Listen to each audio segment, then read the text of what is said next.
So let's talk about brand relevance as a starting point.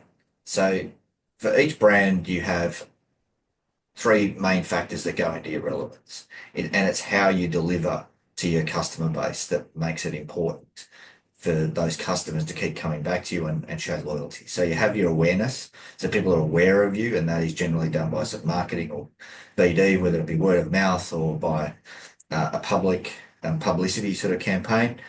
That creates an awareness and understanding what your product is, so people understand it and then can make a decision about whether they want to buy. The next part of that is desire, or willingness to, an ability to be able to deliver something that creates desire from people.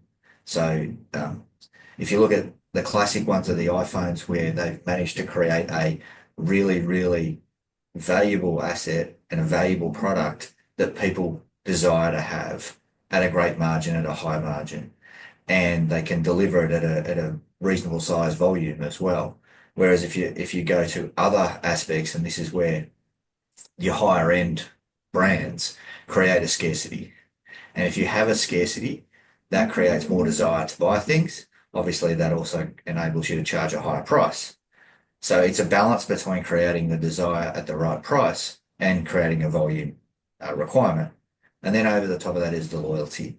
And that comes down to things like customer service and the delivery and the consistency of the delivery, so that your customers understand what they're going to get, they want it, and they know that how they're going to get that, and it's going to be consistent.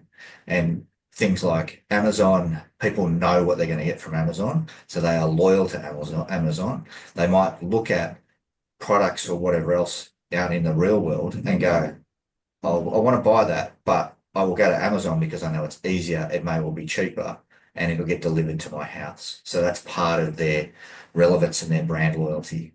The issue at the moment that we're seeing with a lot of brands is that if their relevance is dying off, say for things like Country Road, which used to be for everybody who used to work in the city, Casual Fridays was Country Road Day, everybody be dressed in Country Road and whatever else.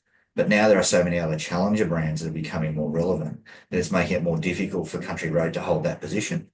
And it's really struggled to be able to do that transition from being a 80s, 90s brand to being into a modern brand. And it's tried some things. It's tried traditional colours and Aboriginal sort of colours and all of those type of things. But at the moment, it hasn't worked. And they also are finding it challenging with their store footprint about whether that needs to change. It's similar with surf brands, where there's multiple challenges and not a lot of delineation between some of those things. But overall, each business need to be really understanding about how their relevance works, how they can maintain their cash flow, and then what they need to do in the future. Otherwise, they could become less relevant or irrelevant, and their business would evaporate.